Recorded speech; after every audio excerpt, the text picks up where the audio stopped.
Hey everyone, I'm Nate Vinio, and this is Something to Gnaw On, a short podcast for the Christian with a short attention span or just short on time, designed to give you something to mentally or spiritually chew on throughout your day, a Bible study in bite-sized form, if you will. This episode is The Primary Tool of Parenting. Father's Day, 1997, Missoula, Montana.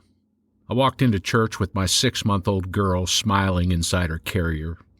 I had it hooked in the crook of my elbow and grinned as I walked in. I stepped up to the nursery door, handed her off to a bunch of girls oohing and awing over her cuteness, and I bailed out for the sanctuary and the main service. I don't know if you've ever been to one of those churches that have a screen where your number pops up and if your child's needing attention in the nursery or not, but this church had one such system, and you're assigned a number at drop-off, and if you see that number in red on the screen, well, your child is needing you, or the workers are needing you to come and take your child. As an odd side note, about 4 to 5 years earlier, I sat in that church as a high school student on a Sunday night, bemoaning the fact that I had to go to church on a Sunday night instead of watching the Chicago Bulls playoff game. We didn't have iPhones or smartphones back then to watch the games during the sermon, so one of my friends set up a TV in the nursery room and used that digital baby number system to flash the scores to the congregation during the pastor's sermon in clear red digits. Every couple of minutes the numbers would flash: 9688, 9990, 9992, etc., etc., etc. Thank you very much, Travis Larson. Much appreciated. Anyhow, that was the last time I really paid any attention to the digits until this particular Father's Day. I made my way to the nursery and arrived to find a few other parents, a few extra children's workers, and my dad, who was one of the pastors at the church at the time, huddled around a couple of kids, mine being one of them. My kiddo had a cloth over her nose and face and wasn't crying anymore, but had obviously shed a few tears. When they removed the cloth, I could see the mess, the bloody mess of a nose. When the dust settled on the situation, I found out that the nursery workers had combined several age groups, and one of the 3 to 4-year-olds with a biting problem had decided to take it upon herself to separate my daughter's nose from her pretty little face. And she managed to draw blood in several locations in her determination before being separated by one of the workers. It was a mess. There was the blood.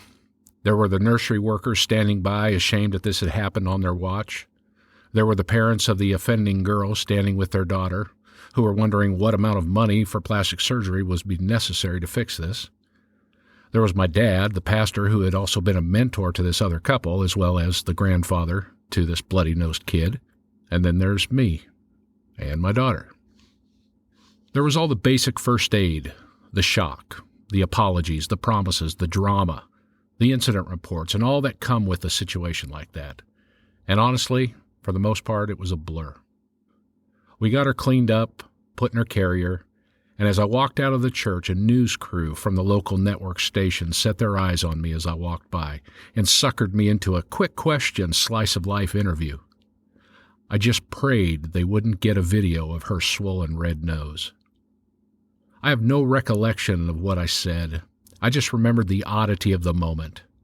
Being targeted as a father who should be a protector, holding his child who's been bloodied and still unsure if plastic surgery will be needed, yet somehow bragging about the joys of fatherhood.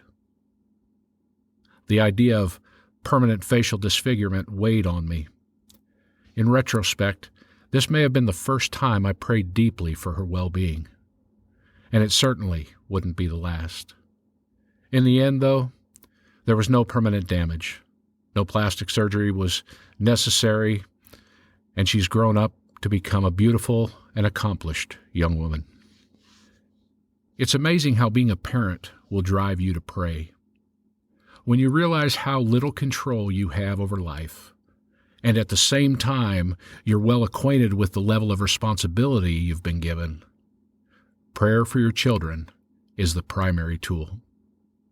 I now have 4 children, and all 4 have reinforced this in different ways, but nonetheless, the primary tool in parenting is prayer. The reality is that your kids, whether young or old, whether 6 months or 6 decades old, will spend more time away from you than with you. You cannot physically protect them through the entirety of their life, but you can prepare them, and you can pray for them. Both are powerful, and both are productive. Have you ever thought about Moses' parents? Not much is said of them. If you take the account in Exodus chapter 2, you find that they're from the same tribe of Levi. In Exodus chapter 6, verse 20, you find his name is Amram, and her name is Jochebed, and she is, oddly, Amram's aunt. Okay, that's weird, I realize, and it's later outlawed, but it's in the book. So there you have it. Not only is it in the book, but they are on a very short list of important people in Hebrews chapter 11's Hall of Faith, and then that's all you hear about Amram. As far as Jochebed is concerned, she carries the boy to term and gives birth in a relatively quick and painless manner, so as not to draw any attention, as there was an edict from Pharaoh to kill all male children. In addition to Exodus 1 and 2, see the show notes for references in Josephus' Antiquities of the Jews, Book 2. Not only does she carry the child in relative obscurity, she nurses him for the first few months without drawing attention to herself. And if you have kids, you realize this is nothing short of a miracle. You cannot control these kiddos when they cry. And eventually, they put the boy in a basket and send him on his first rafting trip without a life vest. A Hail Mary attempt to save his life. And it works. Not only does the plan work, but in a divinely orchestrated fashion, Jochebed ends up being summoned to nurse the baby until he's weaned and is then raised by Pharaoh's daughter. Jochebed, and presumably Amram, are given precious time to safely invest in the child's life, despite the kill order that's in effect. And this is the last we hear of Jochebed. I don't know about you, but I wonder what those short years were filled with. Filled with prayers, tears, fears, numbness, teaching. How would you have spent that time? I want to step back and highlight a few things about this episode in history. Josephus and his work called Antiquities of the Jews, Book 2, will fill in some gaps from Jewish tradition. Remember that Josephus's record of history is for Roman Emperor Flavius Vespasian, and it definitely has a degree of bias. But there are some events that simply happened, and bias or not, really bring a level of context to the Exodus story that is necessary. In Antiquities of the Jews, Book 2, Chapter 9, verses 1 through 4, Josephus paints a picture of the Egyptians becoming lazy and overly dependent on the Jews' slave labor for their lavish lifestyle. At the same time, they recognize that the number of Jews that it takes to provide this lifestyle is also a number necessary to overthrow them. This is the basic angst leading up to the birth of Moses. In Exodus chapter 2, it looks as if the killing of young males is strictly a population control issue. And if you owned a massive farm being overrun by deer, what would you do? If a choice had to be made between male and female, the females would be hunted to control population, not the males. If you need slave labor, you need the males, not the females. So why does Pharaoh set out to kill the newborn males and not even think about the older males? Back to Antiquities, Book 2, Chapter 9, verse 2. Josephus quotes Egypt's sacred scribes who prophesy that someone will be born among the Hebrews that, quote, would bring the Egyptian dominion low and would raise the Israelites, that he would excel all men in virtue and obtain a glory that would be remembered through the ages, end quote. Josephus states that it's from this standpoint that Pharaoh issues the edict to kill all males born at this time, and the entire families of those who would try to save them. This is the fear that drives Pharaoh, that a Hebrew slave would overthrow him. This was the world that Amram and Jochebed brought Moses into, and by preserving his life, they put their lives and the lives of Aaron and Miriam in jeopardy. And the irony of it all is that the one prophesied to bring down Egyptian dominion is brought up in the safety of Pharaoh's court. And to read the rest of Josephus' account of Moses, it becomes clear that his Hebrew roots are clear from the beginning, and also a source of contention between Pharaoh and his council and his fortune-tellers. But there seems to be a connection between him and his daughter that keeps him from killing Moses despite the continued recommendations of his counselors. His counselors eventually encouraged Moses being put into battle to fight what had been a losing battle against the Ethiopians, and their hope was that he would be killed. But he was triumphant, which deepened the animosity in the royal court. This was the life Moses' parents had entrusted him to. Make no mistake about it, God had him set apart from the beginning, but can you imagine being the parent? Bringing a child into a culture that would rather destroy the family than let that one child live? Letting your child be raised in your enemy's court? Imagine with me for a moment. Imagine you're a Jew living in World War II Poland, and the only opportunity for your 4-year-old child to live is to entrust his care to a girl whose father just so happens to be named Adolf Hitler, if he even had kids, to be brought up in a palace where the architectural plans were being drawn up for the extermination of your people. And that is pretty close to what's going on with Moses. So how'd they do it? How'd they keep their sanity for 40 years as Moses lived in Pharaoh's court? Exodus 6 tells us that Amram lived to the age of 137, so he lived through this whole mess. How'd he do it? I submit to you that it was through prayer. Josephus captures another perspective in Book 2, Chapter 9, verses 3 and 4. Here are 5 short excerpts. 1.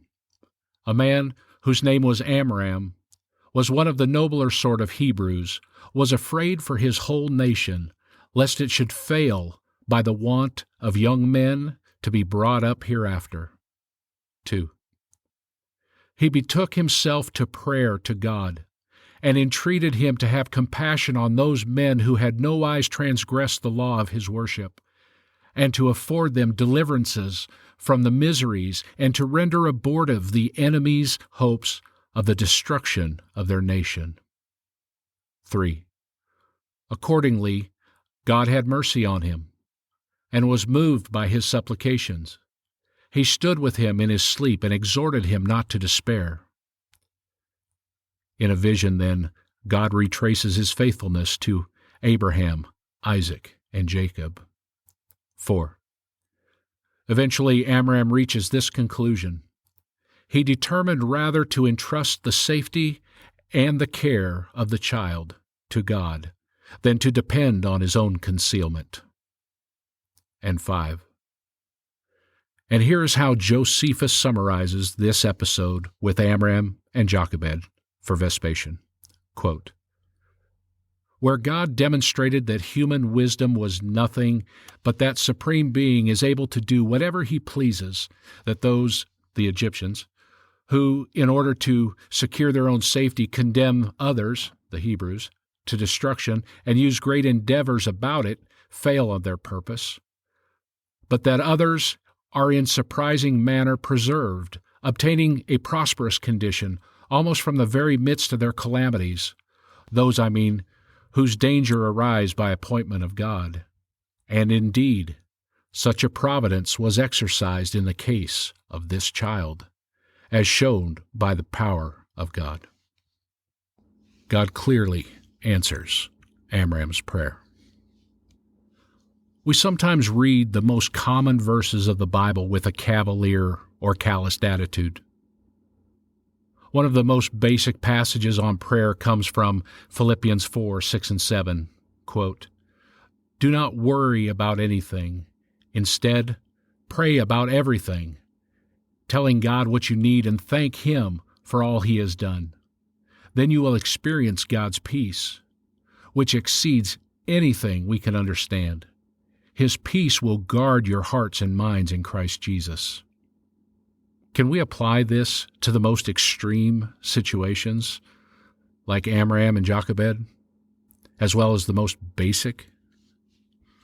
As a parent, I can't imagine anything much more difficult than what Amram and Jochebed had to deal with. For 40 years, they lived like that. I can only imagine if Amram prayed like he did at the beginning, how did he pray over the next 40 years? Your kids will give you every opportunity to pray about everything. Someone's going to bite their nose in the nursery, or bloody their nose on the playground, or break their nose in a basketball game, or break their heart in a relationship. And I hate to say it, but some of us are going to see some pretty dark days with our kids. And it's going to break your heart to see. The heartaches of life will come. In various fashions, you will feel fear, anxiety, pain. But that's not the question. The question is, can you pray about everything? Can you pray about all of that? Like Amram and Jochebed, can you petition God and intercede for your kids, however intense the situation is? And I believe we can. And I believe our kids need us to cry out in prayer more than ever before. And I'd like to leave you with this blessing, similar to what Josephus said of Amram, and if I may paraphrase slightly, I say this blessing over you. May God have mercy on you and your kids, because He is moved by your prayers. And may He stand by you and exhort you not to despair. I'm Nate Vinio, and this has been Something to Gnaw On. Until next week, move heaven with your prayers.